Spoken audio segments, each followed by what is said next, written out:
Welcome, ladies and gentlemen, to the Utah Stories program. My name is Rich Markosian. Today on the program, Uprooted. Hurricane-force winds cause power outages, close schools, and uproot hundreds of ancient trees all over the Wasatch Front. Millennials find ways to enjoy mass gatherings without the permits.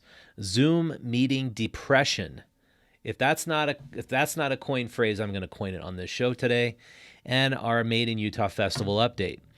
So before I get to that, I want to tell you about our sponsor of this program, which is Canyon Meadows grass-fed beef. If you have not tried pasture-raised beef, go and try Canyon Meadows beef. They are super awesome. They are all raised on grasses and pastures in beautiful Altamont, Utah. I personally visited their ranch. I personally use their meat all of the time. You can give them a try with a special offer code using UT Stories. I'm constantly blown away by how tender and delicious their meat is. It is seriously awesome. I recommend you go try them. Go to cmrbeef.com. Use offer code UT Stories right now. It's good for the earth, good for you, and has delicious flavor. Okay, so it feels like a lot more craziness and apocalyptic times we're living in. We had a plague, we had our earthquake, and now we have a massive hurricane with winds up to 100 miles per hour that blew along the Wasatch Front. And it took a devastating toll. I actually didn't really know about it because I don't watch TV anymore, and I've stopped kind of checking into social media. But I went around downtown working on another story, and it is devastating, all the huge trees. I'm going to show you amazing footage and a lot of what people are doing to have fun with the fallen monsters, giants. And I've got a lot of cool videos to show you on the program today. You're going to want to see that for sure. Then I'm going to talk about how the virus has made so many people feel uprooted, just like the hundreds of trees that have fallen due to our hurricane. I'm also going to talk about how social justice warriors and basically people who want to attach themselves to a cause is really come on strong in Salt Lake City. I think this is a real uprising, a real movement. And I talked to some people about that this past week. So we're not having a guest. I'm going to go into this because I'm sick and tired of talking to people over Zoom. I'm a reporter. I like to talk to people in person. I like to see body language. I like to be face-to-face. I like to be able to observe people in person. So I'm just like done with Zoom meetings. So if you feel the same way, I would like to hear from you. I think that there is a real thing called ZMD. ZMD is Zoom meeting depression. I think it's real. I'm sick and tired of it. I cannot stand sitting in front of a computer screen, talking to the computer, hearing this tinny voice, pretending I'm having a good conversation with somebody when I much prefer actually being in front of a person. So if you're new to this program, the Utah Stories program is about how we delve into the how and the why. You get the what from the news. You get the what from social media. We get into the how and the why and the bigger questions that are facing Utah. But more than just that, we support the concept of helping to strengthen and build authentic community. The virtual world, social media, Zoom meetings, and video games are no substitute for living in an authentic community. I kind of discovered that over a period of years. I was a computer programmer, computer guy. I've talked about my story in the past if you've listened to this program. But part of my mission is to divert some of the brain power, money, and energy that goes to the tech world, the virtual world, and the so-called promise of the future, and help channel it into the real and authentic world. So I'm not a Luddite. I don't hate technology. I love technology. But I think that what this virus has demonstrated more than anything is that living a virtual life, somehow substituting screens and Zoom meetings and online learning for live human interaction, they all really suck. It just is draining. It's depressing. It's no fun. And I think what we're doing on this program is we're showing ways people are substituting what we're being told we have to do with actual meaningful interaction in their community. So if you follow the podcast, and I'm probably speaking to like a dozen of you who followed this podcast, You've seen that it's a podcast that has momentum at times, but also a lack of momentum. And I'm going to just come out and say, we've had nothing but Zoom meetings over the last 8 months. I'm just sick of it. I'm done. I'm done with it. I can't do it. We've had one live guest in the studio. It stands out to me as as one instance where I really made an authentic, good connection with the guests. I think you can see, I see Tyler here every week, which is, I'm happy to see Tyler every week, but I get way more excited about doing live in-person meetings and interaction. And so my ZMD, my Zoom meeting depression, I'm not letting it rule my life. I'm not going to let it take over. So it's over. So how it came about was, for me, the coronavirus started in March. I was told I was taking this awesome business program through Goldman Sachs. I met all these small business owners like myself. It was called the Goldman Sachs 10,000 Small Businesses Program. And I loved it. I loved meeting these business owners every single week, twice a week. And then they were suddenly transformed overnight into these little screen people, and their little tinny voices would come through my speakers. And that's how we had to finish out the program, the entire program. And it was totally disappointing. It was like all these people I started developing good friendships with, they were now little screen people. And I haven't seen them since it stopped. It's really sad. And I think everyone in this class felt the same way. We're just like, this sucks. We don't want to finish our class this way. And now kids are somehow supposed to go to school virtually, looking at their teacher as a little group of pixels on a screen, and their fellow classmates as also pixel clusters on their screen, and somehow raise their hand. It's just terrible. And so our next issue of Utah Stories magazine, this is our current issue, our next issue is going to be focusing on how in the world students in Salt Lake School District are going to grapple with the idea of going to school virtually. It's only Salt Lake City School District. The rest of the districts in Utah decided to do in-person learning. I think that was a great decision. But how are the parents and the teachers and the students all coping with online virtual learning? That's what we're delving into. So we almost didn't record a podcast this week because I told Connie, who helps me book the people on this program, no more, no more Zoom. And people are scared to come in, rightfully so.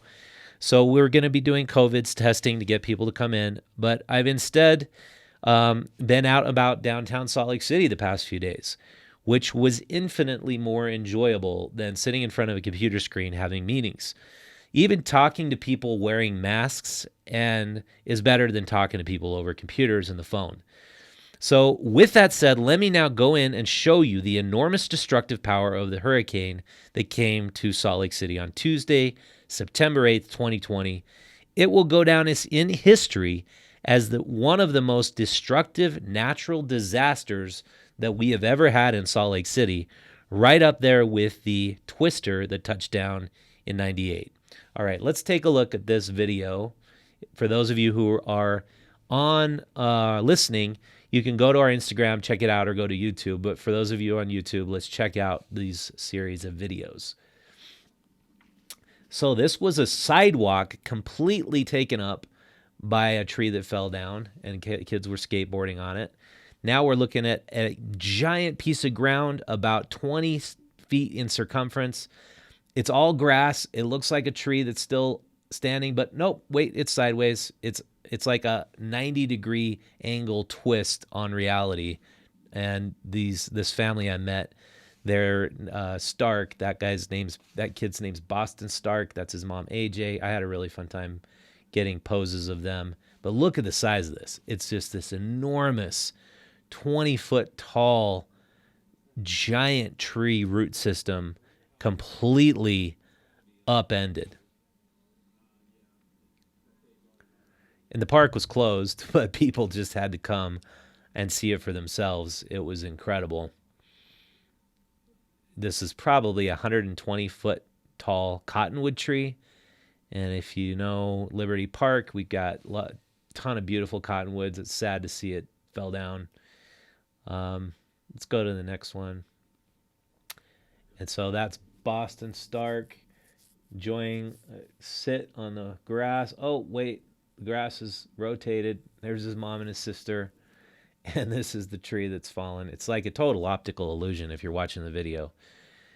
So this is Kim and, oh man, I'm sorry, I don't have their names on hand. We'll put it up on the screen. This was my neighbor's house, next door to our old house in Sugar House. This massive pine tree almost crushed their house. It was like a foot away from crushing their house. And so that's it. Incredible, all around Sunnyside, all over downtown Salt Lake City, all over Foothill and Sunnyside and the cemetery out there. There are huge trees all over the place. I'd recommend you just go check them out with your family like the Starks did. So something, I want to change gears now. It's something I found interesting in going down around downtown is you'll still find these little pocket protests going on. And they appear like really fun and entertaining because it's like a bunch of people gather, there's music, there's dancing, but they're protesting and they're millennials and they're like out there having just a great time. And what I think it is a response to, it's both that these millennials want to find more meaning and value in their life and they want to become activists and they want to see criminal justice reform happen. It's a good thing. And so I found a interesting little shop that was downtown, and it was on State Street. And apparently we wrote about them a while ago. It's a vegan diner, and I spoke to the owner there named Justin, a really nice guy. It's located at 666 South State. If you want to go check it out, it's called Mark of the Beast Bistro. He had all these posters outside of his shop advertising all the protests happening. And these were like really cool event concert looking posters. And so there's this artist named Dick Jones, and he's selling these posters. He sells this like really cool kind of tech art. And I recommend you go check him out on Instagram at Dick Jones. But these demonstrations have basically replaced the mass gatherings such as concerts and festivals that we'd normally be having.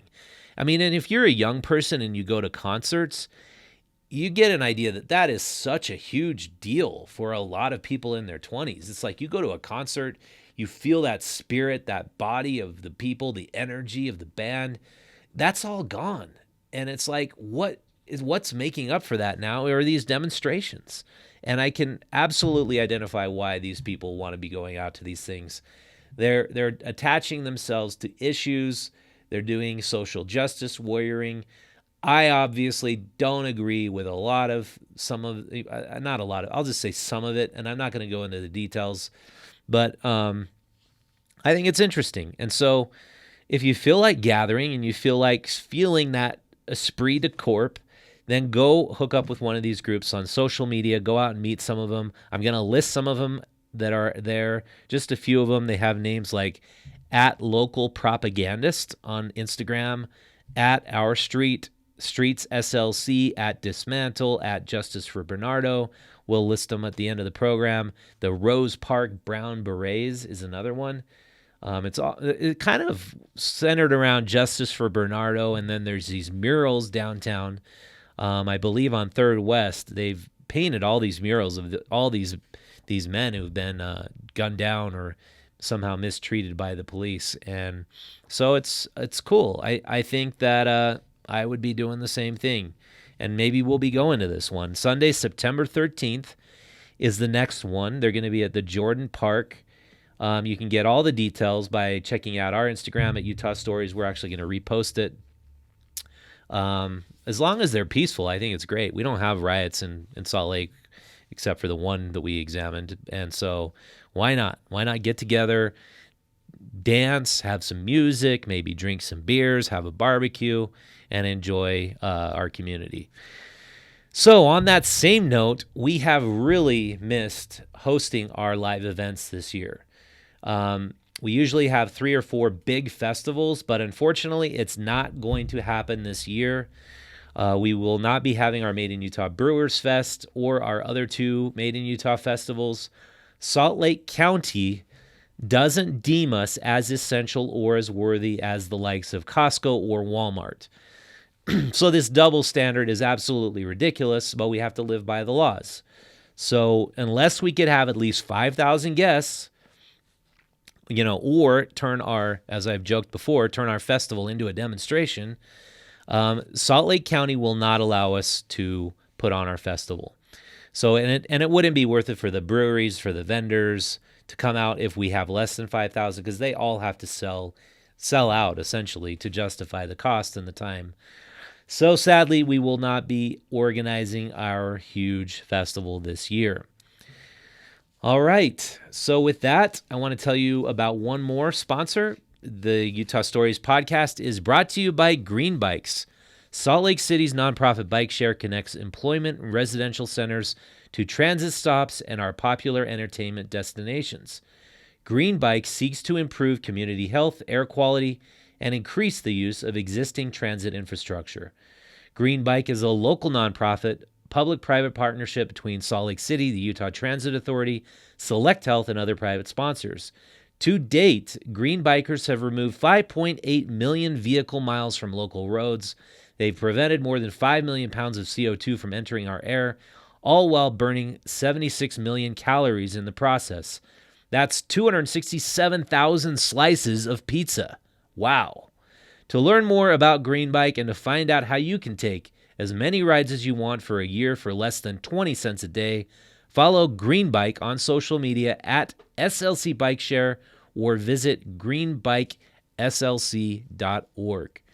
All right, special thanks to Tyler in studio, Connie Lewis, who books our folks, Golda Hukic-Markosian, who publishes our digital newsletter and normally puts on our festivals. Not this year, though. Thanks to all of them. Go pick up your August issue of Utah Stories while supplies last. This is almost gone everywhere. You can still pick up a copy at associated food stores across the Wasatch Front. That's Reams, Macy's, and Dan's and Dick's. Check it out. It's an awesome issue, and we're going to be coming out with our new one pretty soon. So with that, I will see you next time. Thanks for watching. All right, thanks for watching the show again. I really appreciate it. If you would like to help support this program, please like this video, give us a 5-star review on iTunes, or share it with a few friends. That would be awesome. Subscribe to Utah Stories digital newsletter at utahstories.com for all of the updates and stories we are working on. Follow us on Instagram, Facebook, Twitter, or YouTube. The Utah Stories Show is a Markosian media production, all rights reserved.